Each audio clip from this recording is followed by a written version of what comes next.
ওয়ালতাকুম মিনকুম উম্মাহ, রব্বুল আলামিন গোটা জগতের তার গোলামদেরকে উদ্দেশ্য করে বলতেছেন, ওয়ালতাকুম মিনকুম উম্মাহ, তোমাদের মধ্যে একটা দল থাকা জরুরি। তোমাদের মধ্যে এমন একটা শ্রেণীর থাকা জরুরি। তোমাদের মধ্যে এমন একটা দল থাকা প্রয়োজন যেই দলের কর্মসূচি হবে তিনটা। জোরে বলেন কয়টা? এই কথাটা চিল্লায় বলেন, কে বলতেছেন? ওয়ালতাকুম মিনকুম উম্মাহ, রব্বে কায়নাত তিনি বলতেছেন তোমাদের মধ্যে একটা দল থাকা জরুরি। একটা দল থাকার কথা কে বলতেছেন?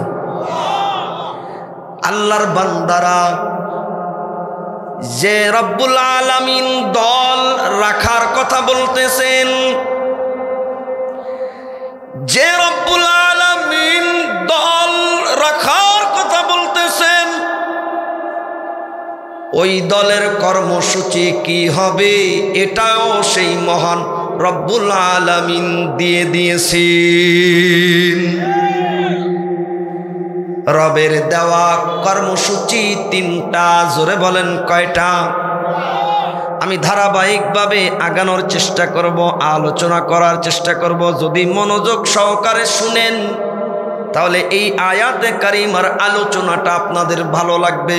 কারণ কোরআন মজা, শুনতেও মজা লাগে, বুঝতেও মজা লাগে। এই শর্ত হলো মনোযোগ সহকারে শুনতে হবে আর বুঝতে হবে। রাজি আছি তো ইনশাআল্লাহ?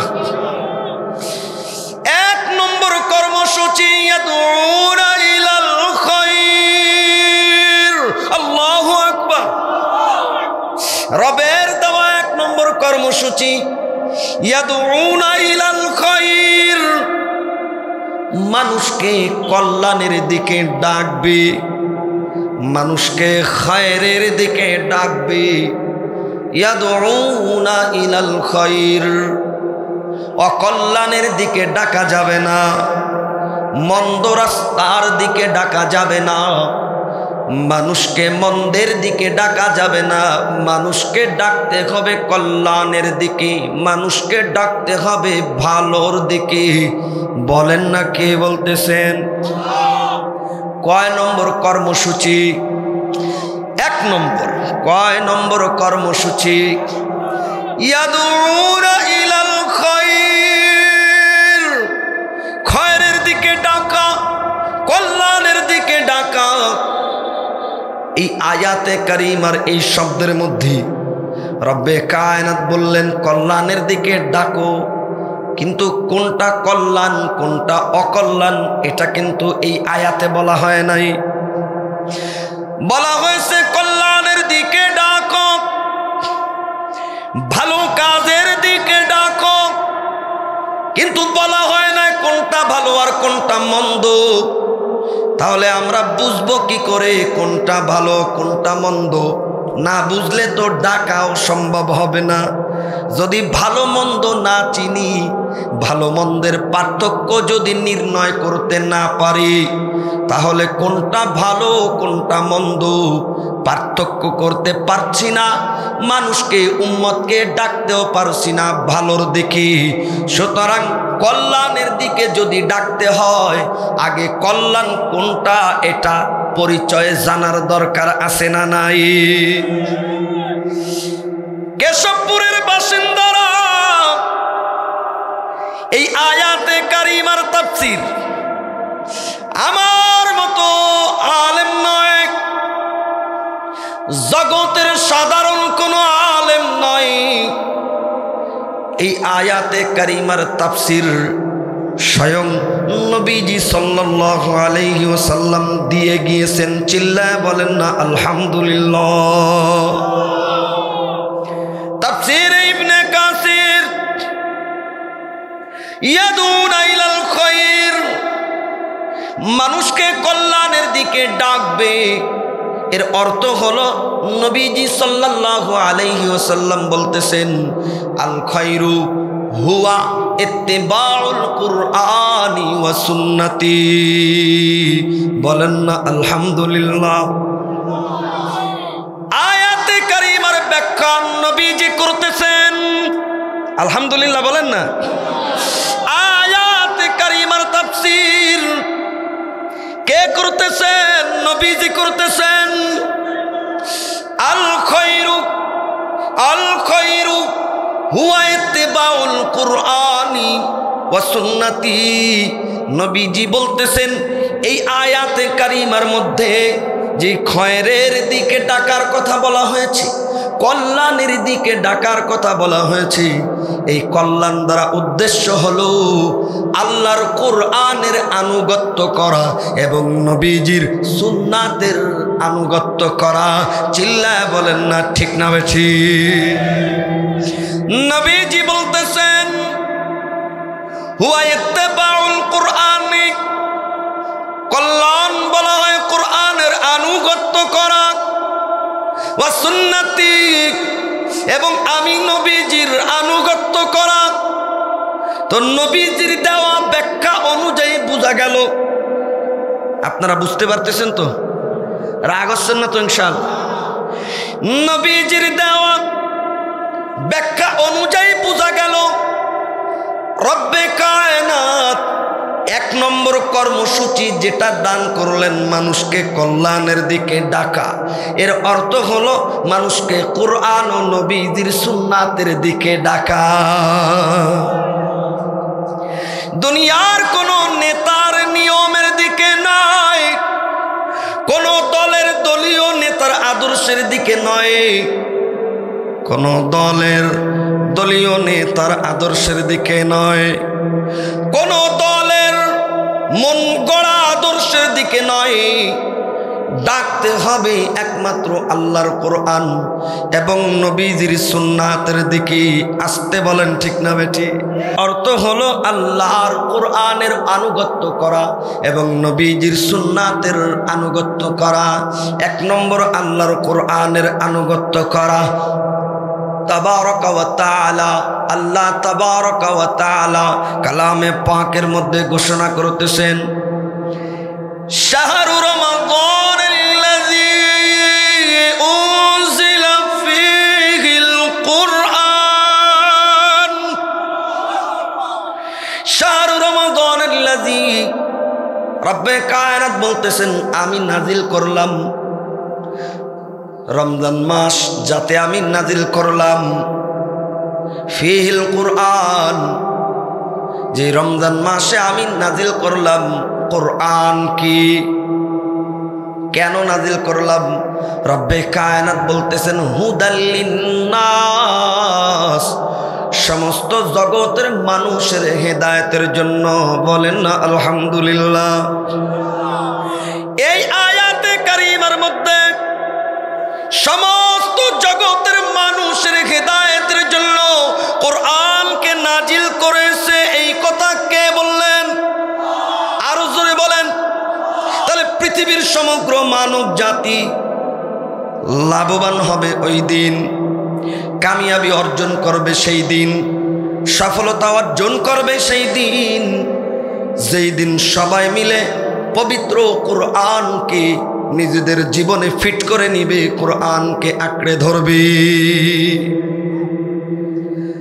ইত্তেবাউল কোরআন, মানুষকে কল্যাণের দিকে ডাকার এক নম্বর অর্থ হলো মানুষকে কোরআনের দিকে ডাকবি।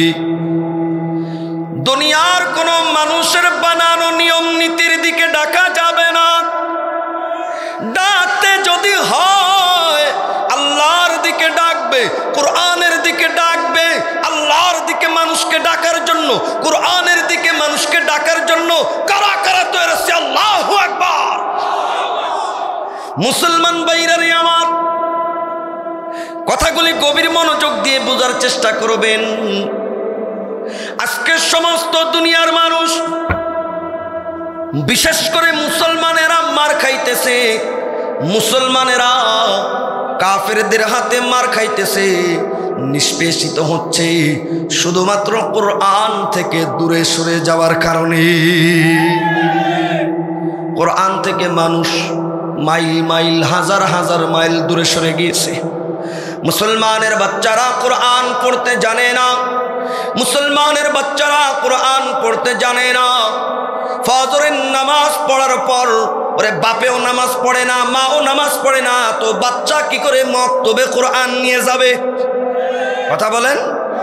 বাপেও আজান শুনে মসজিদে যায় না, মাও বেনামাজি, আজান হয়ে যায় বাড়ির জানালা খোলে না, দরজা খোলে না, বাড়ির জানালা দরজাগুলি বন্ধ থাকে। ওই ঘরের ছোট্ট ছোট্ট বাচ্চারা ফজরের নামাজের সময় আর নামাজ হয়ে গেলে বুকে কোরআন নিয়ে মক্তবের দিকে রওনা করবি, কিন্তু বাপেও বেনামাজি, মাও বেনামাজি, তো ছোট্ট বাচ্চারা মক্তবে যাবে কি করি? এখন বর্তমান সময়ের অবস্থা হলো মসজিদগুলি, সকালবেলার মক্তবগুলি অধিকাংশ জায়গায় বন্ধ হয়ে গিয়েছে। সকালবেলার মক্তবগুলি বন্ধ হয়ে গিয়েছে, সকালবেলার মক্তবগুলি বিরান হয়ে গিয়েছে। একটুখানি আপনাদের আমাদের ছোটবেলার কথা কল্পনা করেন। কনকনে শীতের মধ্যে ঠকঠক করে কাঁপতে কাঁপতে উঠে আনন্দ করে ওযু করে রেল কাঠ নিয়ে কায়দা, লাল কায়দা, আমপারা নিয়ে কোরআন শরীফ বুকে নিয়ে শীতের ভিতরে কাঁপতে কাঁপতে মসজিদে চলে যেতাম, মনে আছে না নাই? একজন নয়, দুইজন নয়, প্রতিটি মসজিদের মধ্যে পাড়ার সকল মুসলমানের বাচ্চারা এসে ভরে যেত। আর বর্তমানের অবস্থা হলো আমি বিরাট বড় চাকরি করি, সবার থেকে আমি বড় ধনী, এ এলাকার ধনী হলাম আমি, আমার ছেলেরা কেন মসজিদে গরিবদের সাথে যে বসবে? ওদের সাথে আমার ছেলের যায় না, ওদের সাথে আমার মেয়েদের যায় না। মসজিদের মক্তবগুলি ছোট হয়ে গিয়েছে, আগের মতো সব মুসলমানের বাচ্চারা মক্তবে যায় না, তো কোরআন শিখবে কি করে? ও মুসলমান, বাচ্চাদেরকে কোরআন শিক্ষা দান করার দরকার আছে না নাই? নিজেদের বাচ্চাদেরকে কোরআন শিক্ষা দিব। কারা কারা তৈরি আছে? আল্লাহু আকবার। নবীজি সাল্লাল্লাহু আলাইহি ওয়াসাল্লাম বলতেছেন, আমার কথায় রাগ হচ্ছেন নাকি? এই যে পর্যন্ত এতগুলো কথা বললাম, যদিও কোনো ঘটনা বা কোনো গল্প কিচ্ছা কাহিনী বললাম না, কোরআন ও সুন্নাহ হাদিস অনুযায়ী কথা আছে না নাই? নবীজি বলতেছেন, খায়রুকুম মান তাআল্লামাল কুরআনা, বলেন আল্লাহু আকবার। নবীজি বলতেছেন, খায়রুকুম মান তাআল্লামাল কুরআনা ওয়া আল্লামা, তোমাদের মধ্যে সর্বোত্তম ওই ব্যক্তি যে কোরআন মাজিদ নিজে শিক্ষা করে এবং অপরকে শিক্ষা দেয়। নবীজি সনদ নাযিল করেছেন যে নবীজির জবান আল্লাহর হুকুম ব্যতীত কথা বলে না।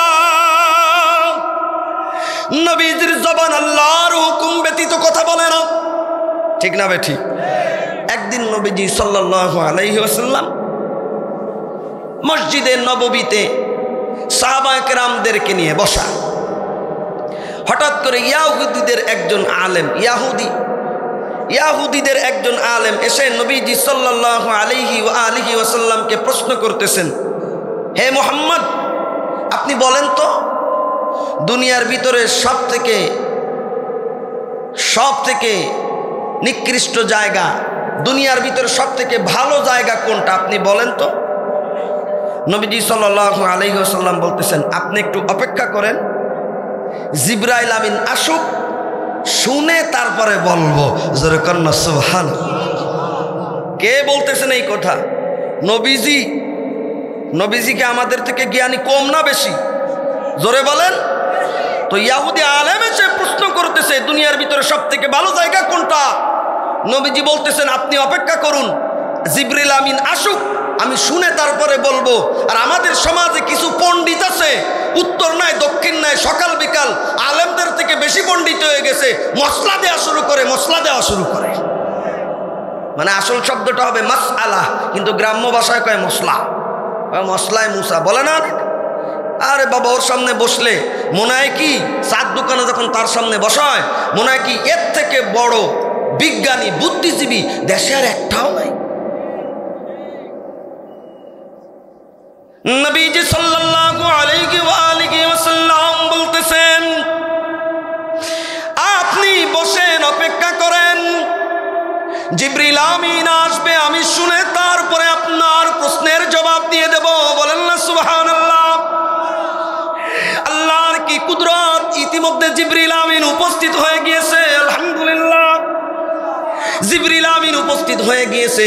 নবীজি জিজ্ঞাসা করতেছে, জিবরিল আমিন, দুনিয়ার মধ্যে সব থেকে ভালো জায়গা কোনটা?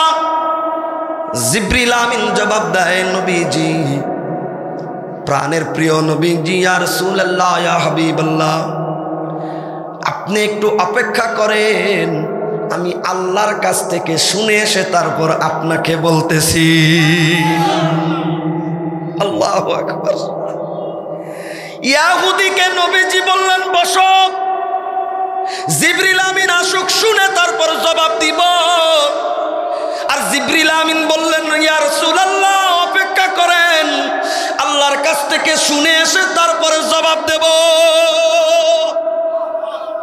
জিবরিল আমিন আল্লাহর কাছে চলে গেলেন, কিছুক্ষণের মধ্যে হাজির। নবীজি জিজ্ঞাসা করতেছেন, জিবরিল আমিন, বলো কি উত্তর নিয়ে এসেছো? জিবরিল আমিন আজকে মহা খুশি। জিবরিল আমিন আগে বলতেছে, ইয়া রাসূলুল্লাহ, এই প্রশ্নটা নিয়ে যাওয়ার কারণে আমি আল্লাহ তাবারক ওয়া তাআলার এত নিকটবর্তী হয়েছি, ইতিপূর্বে কোনোদিন এত কাছে যেতে পারি নাই। আমার মাঝে আর আমার আল্লাহর মাঝে ৭০,০০০ নূরের পর্দার ব্যবধান ছিল। ও জিবরিল আমিন, আল্লাহ তাবারক ওয়া তাআলা কি জবাব দিছে বলো। জিবরিল আমিন বলতেছে, ইয়া রাসূলুল্লাহ,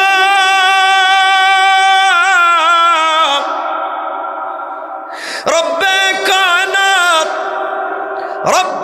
কায়নাত জানায় দিলেন, দুনিয়ার মধ্যে সব থেকে ভালো জায়গা হলো আল্লাহর ঘর মসজিদ, সব থেকে খারাপ জায়গা হলো বাজার। তো নবীজি মোহাম্মদ হারগিজ না গুপ্তা, তা না গুপ্তা জিবরাইল হারগিজ না গুপ্তা, তা না গুপ্তা রব জলিল। বলেন না আল্লাহু আকবার। নবীজি সাল্লাল্লাহু আলাইহি ওয়াসাল্লামের জবান আল্লাহর হুকুম ছাড়া নড়ে না। নবীজির জবান, এই পবিত্র জবান আল্লাহর হুকুমে চালু হয়। নবীজির প্রত্যেকটা কথা আল্লাহর হুকুম থেকে আসে, ঠিক না ঠিক? সেই নবীজির পবিত্র জবান, খায়রুকুম মান তাআল্লামাল কুরআনা ওয়া আল্লামা, তোমাদের মধ্যে সর্বোত্তম ওই ব্যক্তি যে কোরআন শিক্ষা করে এবং করায়। এ সনদ নাজিল করেছেন আল্লাহর নবী, এ সনদ নাজিল করেছেন বিশ্ব নবী, এ সনদ নাজিল করেছেন ইমামুল আম্বিয়া, এ সনদ দিয়ে গিয়েছেন ইমামুল আম্বিয়া ওয়ার রাসূল। সুতরাং কিয়ামত পর্যন্ত যারাই কোরআনের সাথে লেগে থাকবে, কোরআনের শিক্ষা দিবে এবং গ্রহণ করবে, এরাই হলো সর্বোত্তম ব্যক্তিরা। সন্তানদেরকে যদি সর্বোত্তম বানাইতে হয়, কোরআনের শিক্ষা দেওয়ার দরকার আছে না নাই?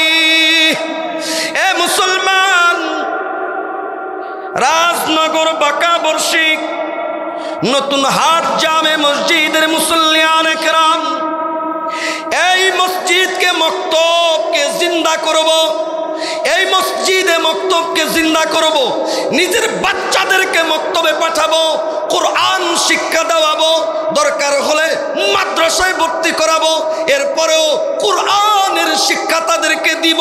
কারা কারা তৈরি আছে? আল্লাহু আকবার। ঠিক না বেঠি? কোনো আলতু ফালতু কথা বললাম নাকি? 1 নম্বর কর্মসূচি, ইয়াদউনা ইলাল খায়র, মানুষকে কল্যাণের দিকে ডাকা। এই কল্যাণ বলতে 1 নম্বরে কোরআনের দিকে ডাকা। মনে আছে তো? আমি কিন্তু ধারাবাহিকভাবে আয়াতের দিকে যাচ্ছি। 2 নম্বর নবীজির সুন্নাতের অনুসরণ করা। আদর্শ হবে নবীজির। আদর্শ হবে কার? নবীজির। তাহলে বোঝা গেল দুনিয়াতে কল্যাণ ওইটাকে বলা হয় যাকে কোরআন কল্যাণ বলেছে, হাদিস নবীজির সুন্নাহ কল্যাণ বলেছে। কোরআন যেটাকে ভালো বলেছে, হাদিস যেটাকে ভালো বলেছে, ওইটাই আমাদের কাছে ভালো। সারা দুনিয়ার জগতের মানুষ যদি যুক্তি দিয়ে কোনো ইসলামী বিধিবিধানকে খারাপ বানানোর চেষ্টা করে, আমরা বলবো না, আমরা ওইসব কুযুক্তি মানি না। আমাদের কাছে যুক্তি একটা, আল্লাহ বলছে তাই ভালো, নবীজি বলছে এজন্য ভালো। ঠিক না বে ঠিক? নামাজ পড়া ভালো না মন্দ? আরো জোরে বলেন। কেন ভালো? আল্লাহর আদেশ, এজন্য ভালো। নবীজি নামাজ পড়েছেন, এজন্যই ভালো। আর কোনো যুক্তির দরকার আছে? নামাজ পড়া ভালো, আল্লাহর হুকুম, নবীর তরিকা। তাই রোজা রাখতে কষ্ট হয়, না খেয়ে থাকতে কষ্ট হয় না? রোজা থাকতে না, রোজা রাখলে সারাদিন ওই ভোরবেলা ভাত খাবেন আর সূর্য অস্তের সময় খাবার ইফতারি করবেন, তো না খেয়ে থাকতে একটু কষ্ট তো হয়। কষ্ট হলেও রোজা ভালো না মন্দ? কেন ভালো? আল্লাহর হুকুম এই জন্য ভালো। আল্লাহর হুকুম এই জন্য ভালো। নবীজির হুকুম, নবীজি রোজা রেখেছেন, এই জন্যই কল্যাণ এবং ভালো। এইরকম ইসলামের প্রত্যেকটা বিধিবিধান শেষ পর্যন্ত জিহাদ ফি সাবিলিল্লাহ, আল্লাহর রাস্তায় জীবন দিয়ে দেওয়া, ইসলামকে প্রতিষ্ঠা করার জন্য, ইসলামী শাসনকে কায়েম করার জন্য, আল্লাহর জমিনে আল্লাহর বিধানকে বাস্তবায়ন করার জন্য জিহাদের ময়দানে জীবন দিয়ে দেওয়া, জিহাদে শরীক হওয়া। চিল্লায়া বলেন, এটা ভালো না মন্দ? কেন ভালো? আল্লাহর হুকুম এই জন্য ভালো। আল্লাহর হুকুম। দুনিয়ার আর কোনো যুক্তির দরকার আছে? দুনিয়ার আর কোনো যুক্তির দরকার নেই। রব্বে কায়নাত আদেশ করেছেন, এজন্য ভালো। আল্লাহর নবীজির তরিকা এজন্য ভালো। ইয়াদউনা ইলাল খায়রি, মানুষকে কল্যাণের দিকে ডাকা। তো কোনটা কল্যাণ আর কোনটা অকল্যাণ বুঝবো কি করে? আল্লাহর কাছে যেটা কল্যাণ ওইটা আমাদের কাছে কল্যাণ, আল্লাহর কাছে যেটা অকল্যাণ ওইটা আমাদের কাছে অকল্যাণ। রাসূলের কাছে যেটা কল্যাণ ওইটা আমাদের কাছে কল্যাণ, রাসূলের কাছে যেটা অকল্যাণ ওইটা আমাদের কাছে অকল্যাণ। কথা চিল্লায় বলেন, ঠিক না ঠিক? মুসলমান ইমানদার, 3 নম্বর কর্মসূচি পর্যন্ত যাব। 2 নম্বর কর্মসূচি হলো ওয়ায়ামুরুনা বিল মারুফ, সৎ কাজের আদেশ দেওয়া। সৎ কাজের, ভালো কাজের আদেশ করা। ওয়ায়ানহাউনা আনিল মুনকার, অসৎ কাজে বাধা প্রদান করা। এটা 3 নম্বর কর্মসূচি। কয় নম্বর কর্মসূচি? সৎ কাজে আদেশ করা 2 নম্বর কর্মসূচি, অসৎ কাজে বাধা প্রদান করা 3 নম্বর কর্মসূচি। নবীজি সাল্লাল্লাহু আলাইহি ওয়াসাল্লাম কি বলতেছেন শুনুন। মান রাআ মিনকুম মুনকারান, তোমাদের মধ্যে যদি কেউ মুনকার কাজ, অসৎ কাজ হইতে দেখো, ফালইউগাইয়িরহু বিয়াদিহি, হাত দ্বারা পরিবর্তন করে দাও। নবীজি বলতেছেন। কে বলতেছেন?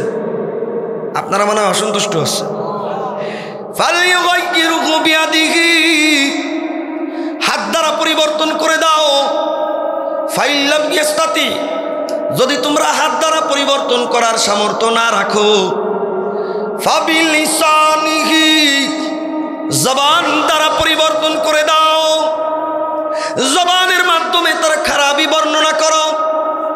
এলাকায় মাঝে মাঝে গান বাদ্য হয় কি হয় না, বাদ্য বাজনা বাজে কি বাজে না, অমুক বাড়ির বিয়ে, অমুক বাড়ির বিয়ে, অমুক মেয়ের বিয়ে, 7 দিন আগে থেকে বক্স বাজতে থাকে। এলাকার লোকজন অতিষ্ঠ হয়ে যায়, সে বিপ দিয়ে এমনভাবে বক্স বাজায় জমিনের মাটি পর্যন্ত কাঁপতে থাকে। ওদেরকে যদি নিষেধ করা হয়, আমরা বাজাবো, যা পারিস তাই কর, আমার ছেলের বিয়ে, আমার মাইয়ের বিয়ে, 7 দিন পর্যন্ত এই গানের বক্স বাজতে থাকবে, 3 দিন পর্যন্ত বাজতে থাকবে। এই রকম সমাজে, গ্রামে, পাড়ায়, মহল্লায় হয় কি হয় না, হয় কি হয় না? বিয়ে দিচ্ছে সন্তানকে, মেয়েকে। বিবাহ হলো একটা ইবাদত, নতুন জীবন শুরু হচ্ছে আফসোস কপাল পোড়া গুনাহের মাধ্যমে। 2 জন ছেলে মেয়ের নতুন জীবন শুরু হচ্ছে গুনাহের মাধ্যমে। এর থেকে গজব আর কিছু হইতে পারে? হ্যাঁ, গ্রামের মানুষদেরকে কষ্ট দিয়ে, মা বোনদেরকে কষ্ট দিয়ে, ছোট ছোট বাচ্চাদেরকে কষ্ট দিয়ে, মুরব্বীদেরকে কষ্ট দিয়ে, এক কথায় গ্রামের মানুষদেরকে কষ্ট দিয়ে 7 দিন ধরে গান বাজায় বাজায় বাজায় বাজায় সন্তানদেরকে বিয়ে দিছে। ওই সংসারে কোনোদিন বরকত আসবে না, কারণ ওই সংসার শুরু হয়েছেই আল্লাহর নাফরমানি দিয়ে। কোনোদিন বরকত আসবে না। কয়দিন পরে দেখা যায় আর বিয়ে টেকে না, 2 মাস 4 মাস 6 মাস পরে ও যায় ভাঙ্গে, তালাক হয়ে যায়, এবার গন্ডগোল করি মরে। হয় কি হয় না এরকম? মনে রাখবেন, বিবাহের মতো পবিত্র এক ইবাদতকে যারা এইভাবে গান বাদ্য বাজনা দিয়ে আর ওই রকম গুনাহের কাজ দিয়ে ভরে ফেলে এই বিবাহের ব্যবস্থা করবে, ওই ধরনের সংসারে কোনোদিন বরকত আসবে না, রহমত আসবে না, আসবে না, আসবে না, যদি না খালেজ দিলে আল্লাহর কাছে তওবা না করে। সমাজে এরকম গান বাদ্যের অনুষ্ঠান আছে না নাই? আপনি বাধা দিতে যাবেন, আপনি খারাপ হয়ে যাবেন। আপনি বাধা দিতে যাবেন, আপনারা অনেকে বলবে, বেশি বোঝো নাকি তুমি, তুমি কি বেশি বোঝো? কেউ কিছু বলে না, তোমার অত জ্বলে কে? বলে না, কেউ কিছু বলে না, তোমার অত জ্বলে কে? এখানে একটা দৃষ্টান্তমূলক ঘটনা মনে পড়ে গেল, বলবো নাকি? হযরত দাউদ আলাইহিস সালাতু ওয়াস সালামের জামানা, বনি ইসরাইলের গোত্র, বনি ইসরাইলের ভিতরে হযরত দাউদ আলাইহিস সালাতু ওয়াস সালাম আসলেন নবী হয়ে। নবী হিসাবে আল্লাহ তাবারকা ওয়া তাআলা পাঠালেন। দাউদ আলাইহিস সালাতু ওয়াস সালামের জামানায় শনিবারের দিন ছিল ইবাদতের দিন। কি বার? শনিবারের দিন ইবাদত বন্দেগী করত। এই জন্য ওই সময়ের দাউদ নবীর শরিয়াতে শনিবারের দিন মাছ ধরা নিষেধ ছিল। শনিবারের দিন মাছ ধরা নিষেধ ছিল, বলতে এই শনিবারের দিন মাছ ধরা যাবে না। এই বনি ইসরাইল এত বড় চালাক, শনিবারের দিন মাছ ধরতো না। ওরা করতো কি, মাছকে আটকায় রাখতো শনিবারের দিন, রবিবারে যে ধরতো। কি চাও, আমরা তো শনিবার ধরতেছি না, আমরা রবিবার ধরতেছি। তা আল্লাহর সাথে এই ধরনের চালাকি চলে নাকি? আল্লাহর সাথে চালাকি চলে নাকি? আল্লাহর সাথে কোনো ধরনের চালাকি। বারবার নিষেধ করছে, নিষেধ শুনে না। তখন দাউদ আলাইহিস সালাতু ওয়াস সালামের উম্মতের মধ্যে 2টা দল হয়ে গেল। জোরে বলেন কয়টা? 2টা দল হয়ে গেল। এক দল এই যারা মাছ ধরতেছে তাদেরকে বাধা দেওয়া শুরু করলো, খবরদার তোমরা মাছ ধরবা না, আল্লাহর বিধানের লঙ্ঘন করবা না, শনিবারে মাছ ধরা নিষিদ্ধ, কেন মাছ ধরতেছো, ধরবা না। আরেক দল ওদের নিষেধ শোনে না, নিষেধ না শুনে ওরা ধুমসে মাছ ধরা আরম্ভ করলো। শনিবারেও ধরে, রবিবারেও ধরে। প্রথম রবিবার ধরতো, শনিবার আটকায় রাখতো। এরপরে এত বেয়াড়া হয়েছে, নাফরমান হয়েছে, সরাসরি শনিবারেও মাছ ধরা আরম্ভ করেছে। ভাইজান, কালামে পাকের মধ্যে এসেছে, যখন আল্লাহর বিধানকে লঙ্ঘন করা আরম্ভ করলো, যেই দল ওদেরকে নিষেধ করলো খবরদার এই মাছকে ধরা যাবে না, এই নিষেধ যখন তারা শুনলো না, তখন তাদের থেকে আলাদা হয়ে গেল। ভাই, তোদের সাথে আমাদের কোনো সম্পর্ক নাই, আত্মীয় স্বজন সব আলাদা হয়ে গেছে। এখন ইসলাম আগে না আত্মীয়তা আগে? শরীয়ত আগে না আত্মীয়তা আগে? আত্মীয়তা পরে আর শরীয়ত আগে। আলাদা হয়ে গেল, তোমাদের সাথে আমাদের আর কোনো সম্পর্ক নাই। দুই দল আলাদা হয়ে গিয়েছে। যারা বাধা প্রদান করছে এরা আলাদা হয়ে গিয়েছে, আর যারা মাছ ধরে ধরে খায় তারাও আলাদা হয়ে গিয়েছে। হঠাৎ করে কয়েকদিন পর এই যে যারা জ্ঞানী অন্যায় কাজে বাধা দিচ্ছিলেন এরা লক্ষ্য করলেন ওই যে যারা মাছ ধরে ধরে খায় ওদের কোনো আওয়াজ আর শোনা যায় না, ওদের কোনো কথাবার্তা আওয়াজ কোনো কিছু শোনা। ঘটনা কি? কাছে গিয়ে দেখে প্রত্যেকটা বানর এবং শূকরে রূপান্তরিত হয়ে গেছে। চিল্লায় বলেন নাউজুবিল্লাহ। রব্বে কায়নাত বললেন কুনু কিরাদাতান খাসিইন, বলেন না আল্লাহু আকবার। প্রত্যেকটা অভিশপ্ত গজবে পড়ে বানর হয়ে গিয়েছে। তাফসীরের কিতাবের ভিতরে আসছে কেউ কেউ শূকরে রূপান্তরিত হয়ে গিয়েছে। কিন্তু যারা বাধা দিয়েছিল, অন্যায়ের বাধা প্রদান করেছিল, এরা বানরে শূকরে রূপান্তরিত হয় নাই, যেহেতু তারা আলাদা হয়ে গিয়েছিল। বরং তারা যে দেখেছে যারা এই অন্যায় শুনে নাই, এই অন্যায় কাজ থামায় নাই, এই অন্যায়কে নিষেধ করেছে এরপরেও বন্ধ করে নাই, এরা বানর আর শূকরে রূপান্তরিত হয়ে গিয়েছিল খোদার গজবে। সাহাবায়ে কেরাম প্রশ্ন করতেছে ইয়া রাসূলুল্লাহ, এখন যে বানর আর শূকর আছে ওই গ্রুপের কি কেউ আছে নাকি? নবীজি বললেন না, যখন আল্লাহ তাআলার গজব এসে তাদেরকে বানর এবং শূকরে রূপান্তরিত করে দিয়েছিল, কিছুদিন পরে সবাই বিলুপ্ত হয়ে গিয়েছিল। যে বর্তমানের বান্দর যারা আছে এরা ওই বান্দর। এখান থেকে শিক্ষা, অসৎ কাজে বাধা দেওয়ার দরকার আছে না নাই? এই কথাটাই আল্লাহ তাবারক ওয়া তাআলা বলতেছেন ওয়া ইয়া'মুরুনা বিল মারুফ ওয়া ইয়ানহাউনা আনিল মুনকার। অসৎ কাজে বাধা প্রদান করবে, সৎ কাজের আদেশ করবে। কর্মসূচি হইল কয়টা? 3টা হয়ে গেল। এখন এই 3 কর্মসূচি যারা পালন করবে, মাইকের সাউন্ড একটু বাড়ান তো। এই 3 কর্মসূচি যারা পালন করবে এদের জন্য পুরস্কারটা কি হবে? আল্লাহ সুবহানাহু ওয়া তাআলা বলতেছেন ওয়া উলাইকা হুমুল মুফলিহুন, এরা বিজয় অর্জন করবে। চিল্লায় বলেন না সুবহানাল্লাহ। এইখানে মজার কথা আছে। ওয়া উলাইকা হুমুল মুফলিহুন, এদেরকে রব্বে কায়নাত বিজয় দান করবে। এই বিজয়টা 2 প্রকার। একটা হলো আখিরাতের বিজয়, আর একটা হলো দুনিয়ার বিজয়। আখিরাতের বিজয় হলো জান্নাতের মালিক হয়ে যাওয়া। যারা 3 কর্মসূচি অনুযায়ী চলবে, দুনিয়াতে কোরআনের দিকে ডাকবে, কোরআনের উপরে আমল করবে, নবীজির সুন্নাহর উপরে আমল করবে, সুন্নাহর দিকে ডাকবে, এদের স্থান জান্নাত নাকি জাহান্নাম? জোরে বলেন। এখন আমাদের সমাজের অবস্থা দেখেন তো, আমরা কোরআনের দিকে ডাকি কিনা, নবীজির সুন্নাহ, আরে ডাকা তো দূরের কথা, কল্যাণের দিকে ডাকা তো দূরের কথা, যত আকাম কুকাম সব আমাদের দ্বারা হয়।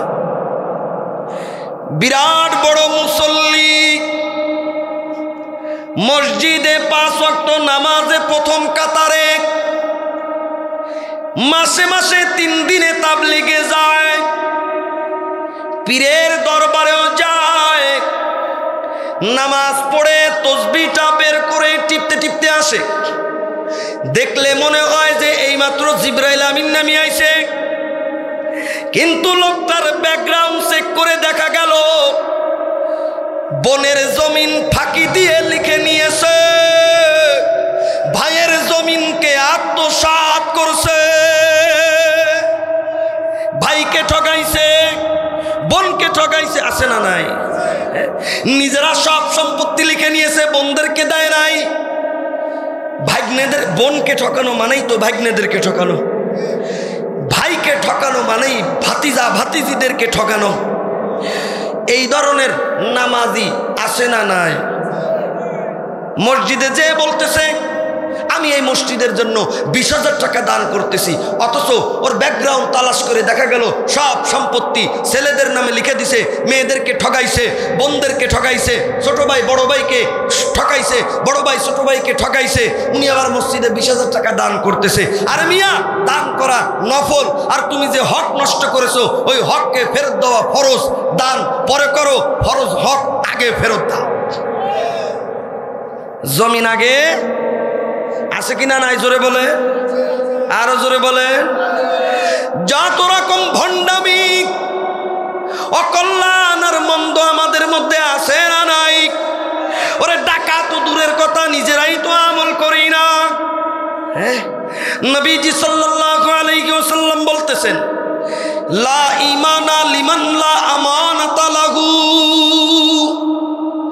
যার আমানতের ঠিক নাই তার ঈমানের ঠিক নাই। জোরে বলেন নাউজুবিল্লাহ।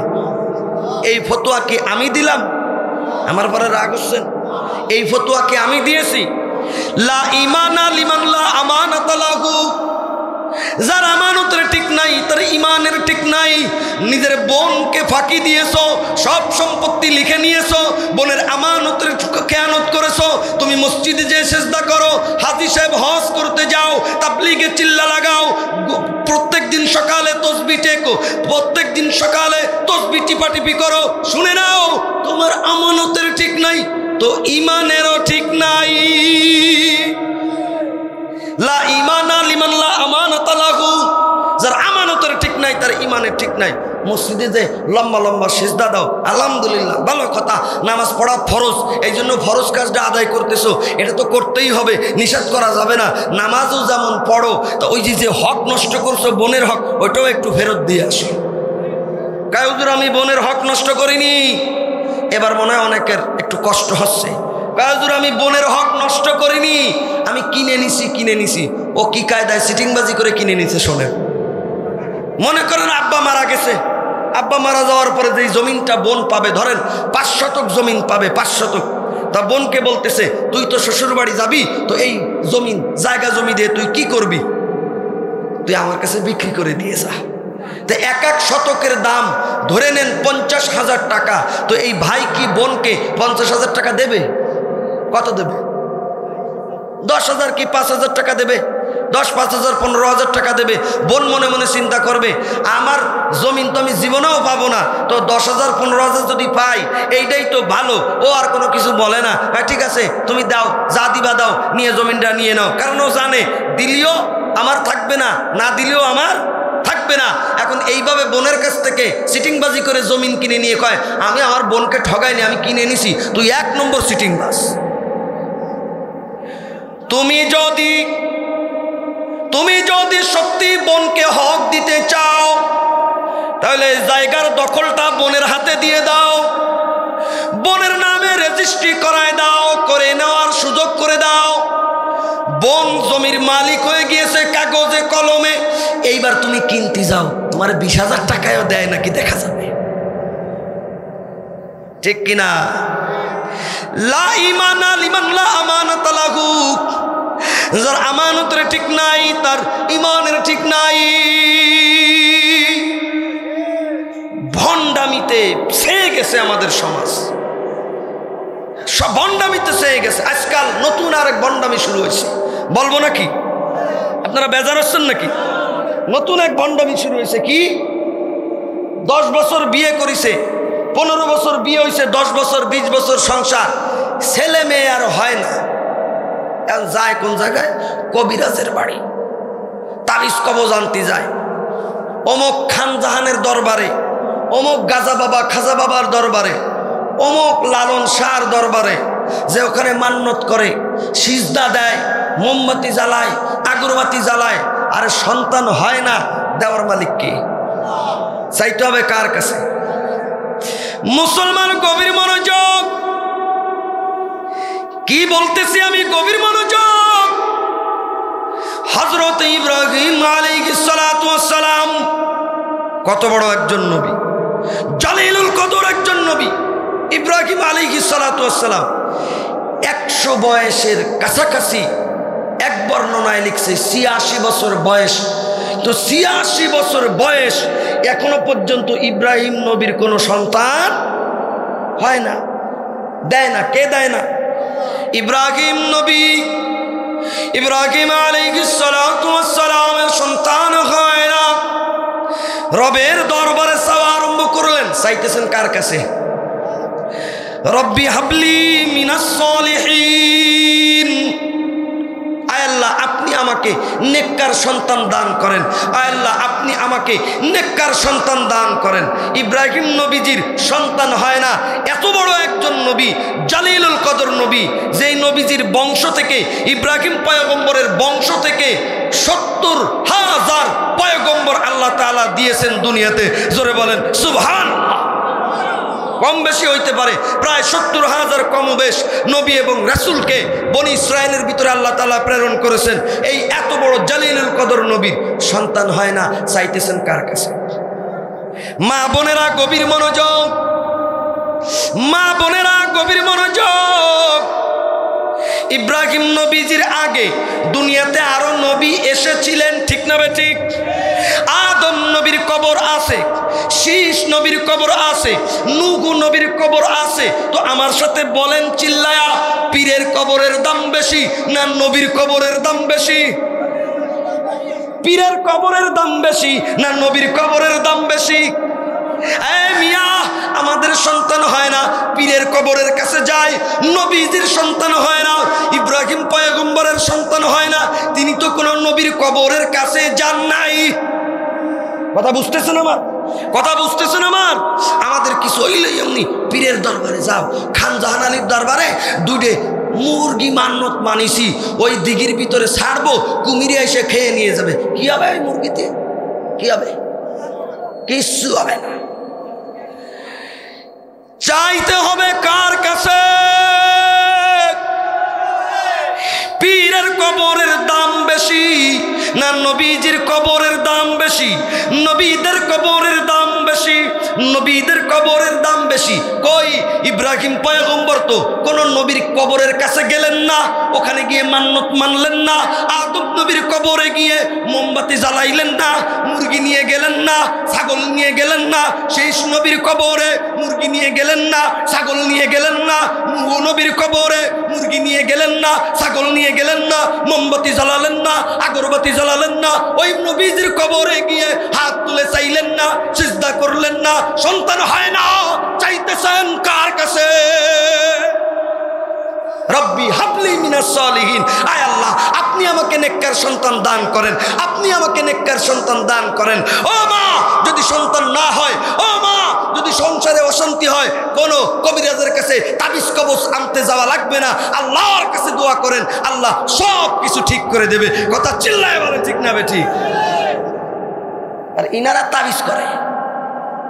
কিছু আছে কবিরাজের কাছে যায়, কুফুরি কালাম নিয়ে আসে, কুফুরি কালাম। আমার স্বামী আমার কথা শোনে না, এমন তাবিজ দেন স্বামী যেন আমার বসে চলে আসে। হারাম। অনেক মহিলারা এই তাবিজ করতে যে স্বামীর মাথা নষ্ট করে দেয়। কারণ তাবিজ যখন করে কুফুরি কালাম, এর একটা রিয়াকশন আছে। ওই রিয়াকশন যখন শুরু হয়, ভালো স্বামী খারাপ হয়ে যায়, ভালো ছেলে খারাপ হয়ে যায়। ছেলের মা আছে, ওই পর্দার আড়ালে মা বোনের আবার বসে বসে ভাবতিছে বা বলতিছে, হুজুর খালি আমাকে কথা কয় না, বৌমারা খারাপ, শাশুড়িও কি কম খারাপ নাকি? না, সবাই আছে, তাল দুইটা সমান, এক হাতে কোনোদিন তালি বাজে। অনেক সংসারে বৌমা খারাপ, শাশুড়ি ভালো, আবার অনেক সংসারে শাশুড়ি খারাপ, বৌমা ভালো। আছে না নাই? আছে না নাই? এক ধরনের মহিলারা আছে, ধরেন একটা মহিলা উদাহরণস্বরূপ, তার একটা মনে হয় আপনারা বেজার আসছেন, তার একটা ছেলে আছে, একটা মেয়ে আছে। এই মহিলাদের বয়ান করতেছি আমি এখন। একটা ছেলে আছে, একটা মেয়ে আছে। ছেলেরে বিয়ে দিছে, পুতের বউ পাইছে, আর মেয়েকে বিয়ে দিছে, জামাই পাইছে। ওই মহিলা বলতেছে, জামাই আমার খুবই ভালো, জামাই আমার খুবই ভালো, আমার জামাইয়ের মতো জামাই হয় না, আমার জামাইয়ের মতো ছেলেই হয় না, আমার জামাই লাখে একটা, এই 10 গ্রাম খুঁজে আমার জামাই পাওয়া যাবে না, এরকম ছেলে এত ভালো। কেন? আমার মেয়ে যা কয় তাই শুনে, আমার মেয়ে যা কয়। আর সুয়ালদার মানুষ হলো না, ছেলেটা মোটে মানুষ হলো না, ও বউর কথায় ওঠে আর বসে। কত বড় দুমুখো সাপ এই মহিলা, চিন্তা করেন। এত যে লাউ সেই কদু, যে লাউ সেই কদু। তোমার জামাই তোমার মেয়ের কথায় ওঠে আর বসে, তোমার মেয়ের কথা ছাড়া চলে না। তোমার ছেলেও তো তার বউয়ের কথায় ওঠে আর বসে। যে লাউ সেই কদু। তুমি যেমন আরেকজনের কলিজার টুকরা সন্তানকে তোমার নিজের মেয়ের আসলের গোলাম বানাইছো, ওই রকম তোমার কলিজার টুকরা সন্তানকে আরেকজন তার মায়ের আসলের গোলাম বানাইছে। যে এরকম কর্ম ওই রকম ফল, এরকম কর্ম এরকম। শাশুড়ি এবং বৌমা, যারা পুতের বউ আছে, বৌমা আছে, শাশুড়িকে নিজের মায়ের মতো ভালোবাসবে। আর যারা শাশুড়ি আছে, বৌমাকে নিজের মেয়ের মতো ভালোবাসবে। সংসারে কোনো অশান্তি হবে না। কিন্তু ইনাদের অবস্থা কি জানেন? নিজের মেয়ে শ্বশুর বাড়ি থেকে বেড়াতে আসছে, তো মা বলতেছে আর 2-3 দিন থেকে যা। 1 সপ্তাহ বেড়ানো হয়ে গেছে, এখন কইছে মা শ্বশুর বাড়ি যেতে হবে। কয় না, আর 3 দিন থেকে যা, 2 দিন থেকে যা। মার কলিজাটা একটু শান্ত হোক। কতদিন পর তুই আমি মার কাছে আসলি, মেয়েটা কত বছর দেখি না। এখন বিএন সাহেবা ফোন দেয়, বিএন সাহেবা মেয়েকে পাঠাই দেন না কেন? ইনি ফোন রিসিভ করে বলতেছে, বিএন সাহেবা সারা বছর সারা জীবন তো আপনাদের কাছেই থাকবে, তো আমার কাছে আসছে 1 সপ্তাহ বেড়াইছে, আর 2-3টা দিন বেড়াইতে থাকুক, অসুবিধা কি? কোনো অসুবিধা না, মায়ের কোলে আছে। এই মহিলা যে তার মেয়েরে শ্বশুরবাড়ি যেতে দিতে চাচ্ছে না, এই মহিলার ছেলের বউ যখন তার মার কাছে গেছে, বাপের বাড়ি বেড়াইতে গেছে, এ ঘন ঘন ফোন দেয়, আসিস না কেন? হাঁসগুলো দেখবে কিনা, গোলঘর দেখবে কিনা, এইসব উঠোন ঝাড়ু দেবে কিনা, থালবাটি ধোবে কিনা। কেন? তোমার নিজের মেয়েরে কোলের ভিতরে রাখতে ভালো লাগে, তারও তো তার মায়ের কোলের ভিতরে থাকতে ভালো লাগে। নিজের মেয়েরে রসগোল্লার মতো দেখলা, আর পরের মেয়েরে করল্লার মতো দেখলা। এই জন্যই কয়েকদিন পরে তোমার মতো শাশুড়িরে চুলোর মুখ দিয়ে ঢুকবে আর উপর দিয়ে বের করবে, চুলোর মুখ দিয়ে ঢুকবে আর উপর দিয়ে বের করবে। যেমন কর্ম ওই রকম ফল, যেমন কর্ম ওই রকম। শ্বশুর বাড়ি থেকে একটা মেয়ে, বাপ এবং মা তাকে কত কষ্ট করে লালন পালন করে, বিশেষ করে মেয়েদেরকে বড় আদরে লালন পালন করে, ঠিক না বেটি? 18 বছর পর্যন্ত একটা মেয়েকে তার বাপে কৃষক, বাপে রিক্সা চালায়, বাপে ভ্যান চালায়, কিন্তু মেয়েকে রাখে রানীর মতো, রাজকুমারীর মতো, রাজকন্যার মতো। আমার মেয়ে যা চাবে তাই। সেই আদরের মেয়েকে তোমার ছেলের বউ করে তোমার ঘরে পাঠাই দিছে। ওই ঘরের সংসার এই মেয়ের জন্য নতুন, তোমার ঘরের হাড়ি এই মেয়ের জন্য নতুন, তোমার ঘরের চাউল এই মেয়ের জন্য নতুন, তোমার ঘরের বিছানা এই মেয়ের জন্য নতুন, তোমার ঘরের বাতাস এই মেয়ের জন্য নতুন, তোমার ঘরের মানুষ এই মেয়ের জন্য নতুন। তাই এই 18 বছর বাপের রাজকন্যা যে তোমার ঘরে হুট করে চলে আসলো, তা তোমার সংসারটা বুঝার জন্য 2-4 বছর সময় দেওয়ার দরকার আছে না নাই? না না, শাশুড়ির কথা হলো আমার বৌমা 1 সপ্তাহে সোজা হয়ে যাবে। বৌমা আমি দেখে ছেড়ে দেবো, পাড়ার বিটিকের সাথে গল্প করে, আমার বৌমা দেখিস 1 সপ্তাহের ভিতরে কুঞ্চির মতো সোজা করে ফেলাই দেবো। ও কুঞ্চির মতো সোজা করতে চায়, ও গুড়া প্যাঁচ কেটে যায়। 1 সপ্তাহের ভিতরে ও কোনোদিন কুঞ্চির মতো সোজা হয়? তাকে তো সুযোগ দিতে হবে। এবার করে কি? থালবাটি ধুইছে নতুন বউ, তার ধোয়া আর শাশুড়ির পছন্দ হয়নি, ধুয়ে দিছে, ওই রকম কিছু কয় না, রেখে দিছে। যেই ছেলে দোকানদারি করে বা মাঠে ঘাটে কাজ করে ভ্যান চালায় বাড়ি আইছে, ছেলের সামনে থালবাটিগুলো নিয়ে গজ গজ করতে করতে কল পড়ে যে ঠাস করে ফেলায়, মাছ দিছে, দোষছে আর করছে কি একটা বিয়ে করে নিয়ে আইছে, থালবাটিও ধুতে পারে না। এই তোমার যদি এত ধুয়ার আউশ ওঠে, আউশ, তুমি সোয়াল আসার আগে ধুইলে না কেন?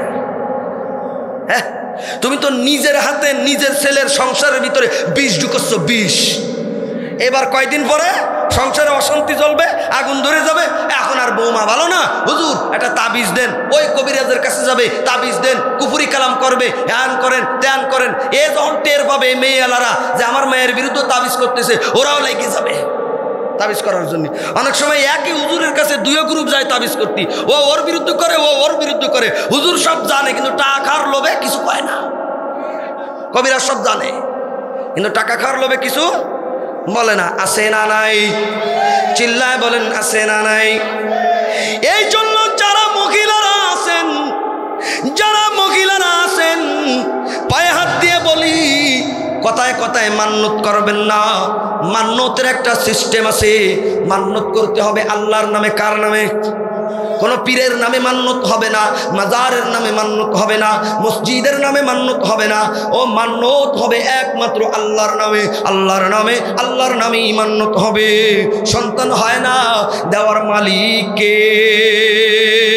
ইব্রাহিম নবীজির সন্তান হয় না, চাইতেছেন আল্লাহর কাছে, রব্বি হাবলি মিনাস সালিহিন, রব্বি হাবলি মিনাস সালিহিন। আল্লাহ তাবারক ওয়া তাআলা পয়গম্বরের দোয়া কবুল করে নিলেন। ইসমাইল আলাইহিস সালাতু ওয়াস সালামকে দান করলেন। সাথে সাথে কালামে পাকের মধ্যে জানিয়ে দিলেন, ফাবাশশারনাহু বিগুলামিন হালিম। আমি আল্লাহ ইব্রাহিম পয়গম্বরকে সন্তান দান করলাম। শুধু ইসমাইল নবীকে দেন নাই, আরো কিছুদিন পরে আরেকজন সন্তান হলো। ওই সন্তানের নাম হলো ইসহাক আলাইহিস সালাতু ওয়াস সালাম। আমার আল্লাহ তাবারক ওয়া তাআলার মায়া কুদরত দেখেন। ইসহাক আলাইহিস সালাতু ওয়াস সালামের ঔরসে আরেকজন সন্তান জন্মগ্রহণ করলো। তার নাম হলো ইয়াকুব আলাইহিস সালাতু ওয়াস সালাম। ইয়াকুব আলাইহিস সালাতু ওয়াস সালামের ঔরসে 12 জন সন্তানকে আল্লাহ তাবারক ওয়া তাআলা দান করলো। একজন সন্তানের নাম হলো হযরতে ইউসুফ আলাইহিস সালাতু ওয়াস সালাম। চিল্লায় বলেন, চিল্লায় বলেন, সন্তান দেওয়ার মালিক কে? রব্বে কায়নাত বলতেছেন, উদুনি আস্তাজিব লাকুম, আমার কাছে চাও আমি সাথে সাথে সাড়া দেব। উদুনি আস্তাজিব লাকুম, আমাকে ডাক দাও, ডাক দেওয়ার সঙ্গে সঙ্গে আমি সাড়া দিয়ে দেব। রব্বে কায়নাতের দরবার দুনিয়ার দরবার হলো হাদিয়া দিলে পীরের নজর পাওয়া যায়, হাদিয়া না দিলে নজর পাওয়া যায় না। হাদিয়া দিলে নেক নজর পাওয়া যায়, হাদিয়া না দিলে নেক নজর পাওয়া যায় না। পকেটে টাকা পয়সা থাকলে পীর সাহেবের পাশে বসা যায়, টাকা পয়সা গরিব মুরিদ হইলে পীর সাহেবের পাশে যাওয়া যায় না। পকেটে হাতে যদি হাদিয়া থাকে কাছে কাছে যাওয়া যায়, কাছে কাছে থাকা যায়। কিন্তু রব্বে কায়নাত কোন হাদিয়া চান না, পকেটের দিকে তাকান না, আমাদের সম্পদের দিকে তাকান না। রব্বে কায়নাত বলে দিয়েছেন, উদুনি আস্তাজিব লাকুম, বান্দা আমাকে ডাক, ডাক দেওয়ার সঙ্গে সঙ্গে জবাব দিয়ে দেব। চাইতে হবে কার কাছে? বলেন না কার কাছে? এই আল্লাহর কাছে চাওয়াটা কল্যাণ। আর দুনিয়ার মানুষের কাছে, আল্লাহর কাছে বাদ দিয়ে অন্যের কাছে পীরের দরবারে পীরের মাজারে সিজদা করা চাওয়া অকল্যাণ। এটা কোরআন ও সুন্নাহ বিবর্জিত। তো বলেন না আমরা ভালোটা মানবো নাকি মন্দটা? ইয়াদুনা ইলাল খায়রি, মানুষকে কল্যাণের দিকে ডাকা। যারা মানুষকে কল্যাণের দিকে ডাকবে, সৎ কাজের আদেশ করবে, অসৎ কাজে নিষেধ করবে, ওয়াউলাইকা হুমুল মুফলিহুন, রব্বে কায়নাত তাদেরকে বিজয় দান করবেন। 1 নম্বর বিজয় হলো জান্নাতের মালিক হয়ে যাওয়া। 2 নম্বর বিজয় হলো দুনিয়াতে আল্লাহ বিজয় দান করবে। এই বিজয়টা 2 প্রকার। কয় প্রকার? দুনিয়ার বিজয় কয় প্রকার? দুনিয়ার বিজয় 2 প্রকার। 1 নম্বরে বাহ্যিক বিজয় দান করবেন, 2 নম্বরে আদর্শগত বিজয় দান করবেন। এই বিষয়টা বুঝাই দিয়ে আমি আমার বয়ান শেষ করে দেব। 1 নম্বরে বাহ্যিক বিজয় দান করবেন, আদর্শগত বিজয় দান করবেন।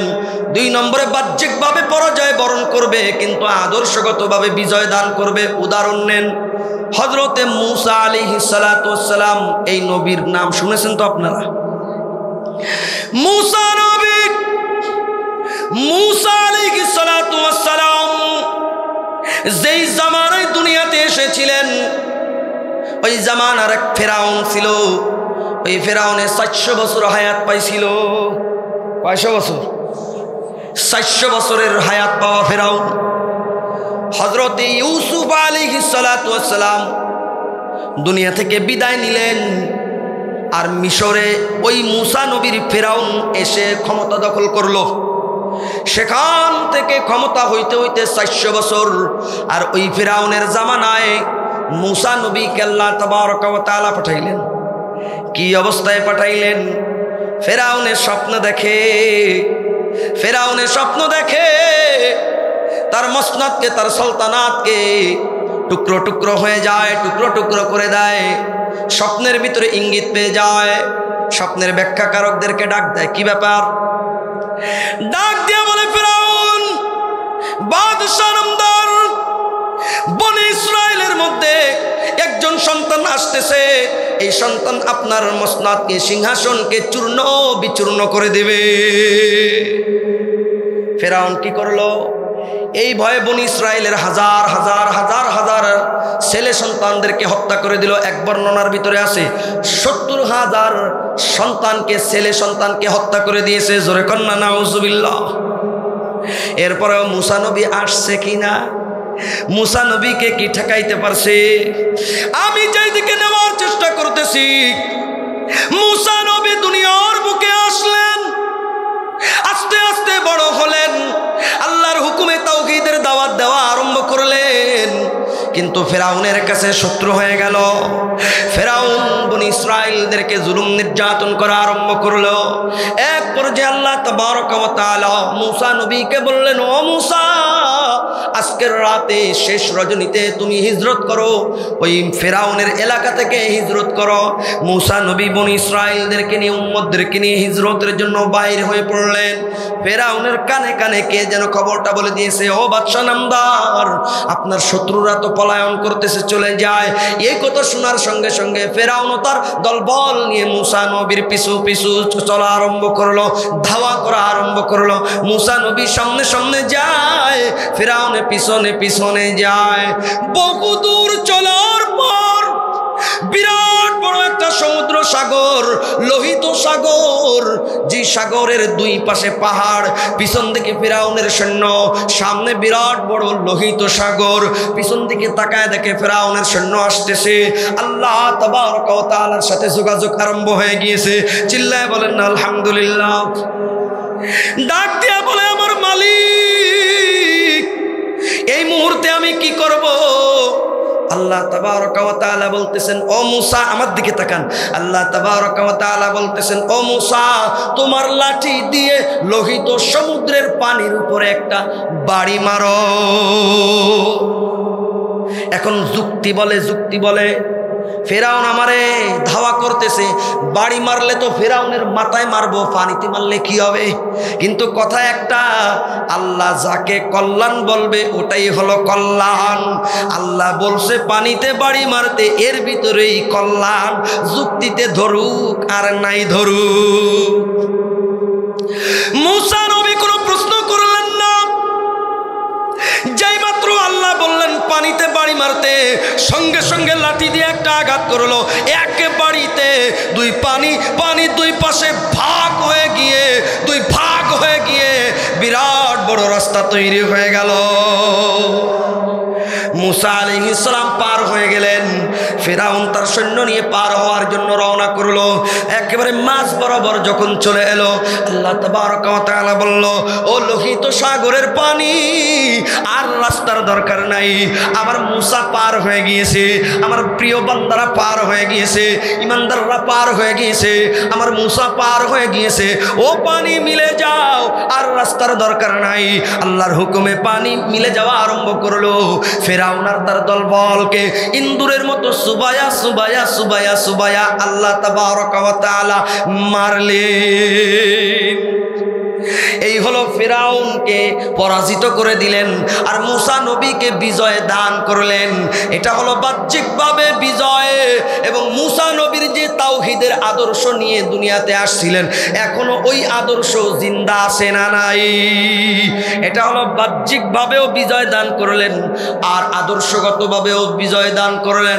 এ মুসলমান, যেই দিকে এখন আমি আপনাদেরকে বুঝাইতে চাই, গভীর মনোযোগ। হযরতে হুসাইন রাদিয়াল্লাহু তাআলা আনহু বাহ্যিকভাবে পরাজয় বরণ করছে, কিন্তু আদর্শগতভাবে বিজয় অর্জন করছে।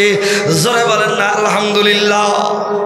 ইয়াজিদের বাহিনী কারবালা প্রান্তরে পানিকে বন্ধ করে দেওয়া হলো। ফুরাতের তীরের পানি বন্ধ। হযরতে হুসাইন রাদিয়াল্লাহু তাআলা আনহু পিপাসায় বুক শুকিয়ে গিয়েছে, দুধের শিশু বুক শুকিয়ে গিয়েছে, মায়ের বুকের দুধ শুকিয়ে গিয়েছে পানিবিহীন অবস্থায়। শিশুরা চিৎকার দিয়ে কান্না কান্নাকাটি করতেছে। এরপর ওই ইয়াজিদের বাহিনী ফোরাতের পানি আনতে দেয় না। মুহররমের ৯ তারিখ সকালবেলা ইয়াজিদের বাহিনী এসে হুসাইনকে ডাকতেছে, আসো যুদ্ধের জন্য।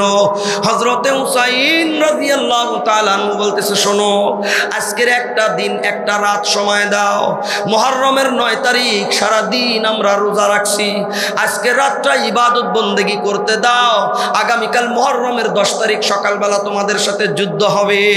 এই কথা শোনার সঙ্গে সঙ্গে ওরা একটু ছাড় দিল। সারাদিন রোজা, সন্ধ্যার পরে ইফতার করলেন। সারা রাত্র হুসাইন রাদিয়াল্লাহু তাআলা নূর বাহিনীর কেউ ঘুম পড়লেন না। ইবাদত বন্দেগী, নামাজ, জিকির, তেলাওয়াত, মুনাজাত, রুনাজারির মধ্যে কাটায় দিলেন। তাহাজ্জুদের ওয়াক্ত হয়ে গেল, তাহাজ্জুদ নামাজ পড়লেন। ফজরের ওয়াক্ত হয়ে গেল, ফজরের নামাজ পড়লেন। ফজরের সালাম ফিরানোর সঙ্গে সঙ্গে কানে আওয়াজ আসতেছে, ওই দিক থেকে যুদ্ধের আওয়াজ আসতেছে, যুদ্ধের দামামা বেজে উঠেছে, তরবারিতে তরবারিতে ঝংকারের আওয়াজ আসতেছে। হুসাইন রাদিয়াল্লাহু তাআলা আনহু নিজের সন্তানকে পাঠায় বললেন, যাও দেখো তো কি অবস্থা। কয়, আব্বা জান, যুদ্ধের জন্য তৈরি হয়ে গিয়েছে। হুসাইন রাদিয়াল্লাহু তাআলা আনহু তিনিও যুদ্ধের পোশাক পরে নিলেন, যুদ্ধের ময়দানে অবতীর্ণ হলেন। আমি সংক্ষেপে বর্ণনা করতেছি। একে একে হুসাইন রাদিয়াল্লাহু তাআলা আনহুর সবাই শাহাদত বরণ করতেছে। একে তো পানির পিপাসা দুর্বল, ক্ষুধা তৃষ্ণায় দুর্বল, পানির পিপাসায় বুকটা শুকিয়ে গিয়েছে। যুদ্ধ করতে করতে, জিহাদ করতে করতে শাহাদত বরণ করতেছে। হুসাইন রাদিয়াল্লাহু তাআলা আনহু শুধুমাত্র বাকি আছে। চতুর্দিকে তীরের আঘাত, বর্ষার আঘাত, বল্লমের আঘাত, রক্ত বেয়ে বেয়ে বেয়ে বেয়ে জমিনে পড়তেছে। কার গায়ে তরবারির আঘাত করছে?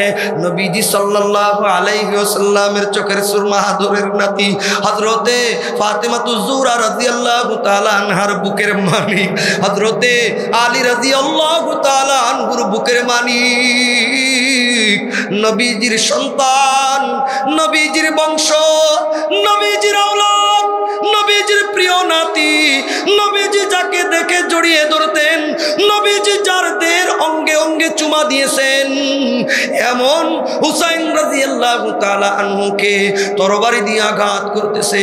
এমন একটা সময় এলো, ১০-১৫ জন ব্রিগেড দিয়ে চতুর্দিক থেকে ঘেরাও করে পিছন দিক থেকে হুসাইন রাদিয়াল্লাহু তাআলা আনহুর দিকে বর্ষা মেরে দিল। হযরতে হুসাইন রাদিয়াল্লাহু তাআলা আনহু জমিনে লুটিয়ে পড়লেন। এক বেয়াদব হুসাইন রাদিয়াল্লাহু তাআলা আনহুর বুকের উপরে উঠে এখান থেকে গর্দান থেকে কল্লাটা, গর্দানটা আলাদা করে ফেললো, জবাই করে দেহ আলাদা, মাথা আলাদা। কুফার গভর্নর ইবনে জিয়াদ, হারামখোর বেয়াদব ইবনে জিয়াদ আদেশ করলো, যাও হুসাইনের মাথাটা নিয়ে আসো, কাটা মাথাটা আমার কাছে নিয়ে আসো। হুসাইন রাদিয়াল্লাহু তাআলা আনহুর মাথা কাটা, প্লেটের ভিতরে করে মাথাটা রেখে কুফার গভর্নর অফিসের ভিতরে আনা হলো। গভর্নর রুমের মধ্যে উবাইদুল্লাহ ইবনে জিয়াদের সামনে টেবিলের উপর রাখা হলো। উবাইদুল্লাহ ইবনে জিয়াদ কুফার বড় বড় যারা ছিল সবাইকে ডাক দিল। যারা হুসাইন রাদিয়াল্লাহু তাআলা আনহুকে ভালোবাসে তাদেরকে ডেকে আনা হলো, সবাইকে বসিয়ে দেওয়া হলো।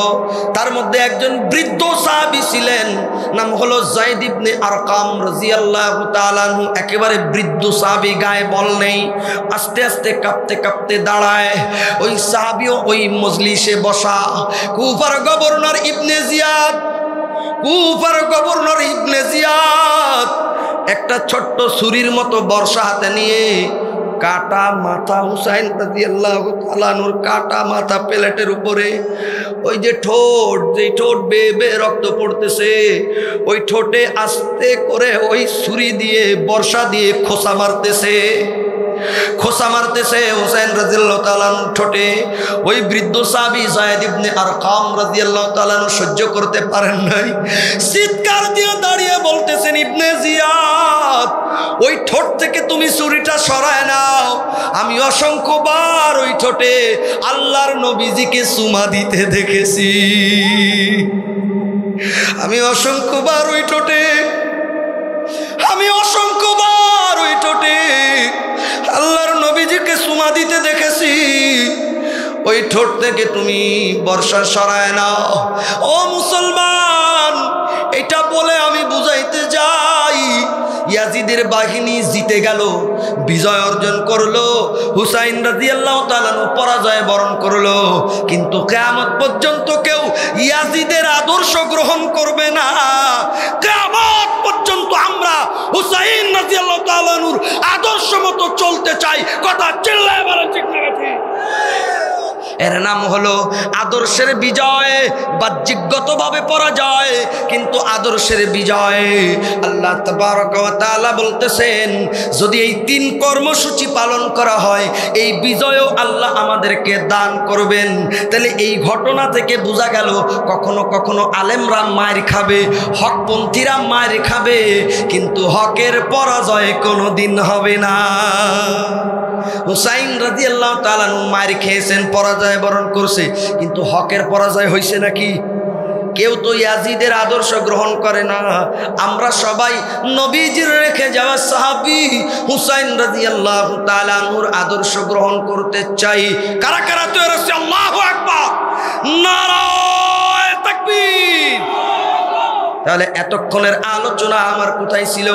1 নম্বর, দল গঠন করতে বললেন কে? ওই দলের কর্মসূচি দিলেন কে? ওই কর্মসূচি জোরে বলেন কয়টা? 1 নম্বর কল্যাণের দিকে ডাকা, 2 নম্বর সৎ কাজের আদেশ করা, 3 নম্বর অসৎ কাজে বাধা প্রদান করা। ওই যে 1 নম্বর কল্যাণের দিকে ডাকা, এই কল্যাণ মানে হলো কোরআন ও নবীজির সুন্নাহের দিকে ডাকা। নিজেও কোরআন মতো আমল করব, সুন্নাহ মতো আমল করব, আমার ঘরকে, আমার বাচ্চাদেরকে কোরআন শিক্ষা দেব, নবীজির সুন্নাহ শিক্ষা দিব, এবং মানুষকেও এই দিকে ডাকবো। কারা কারা তো রাসূলুল্লাহ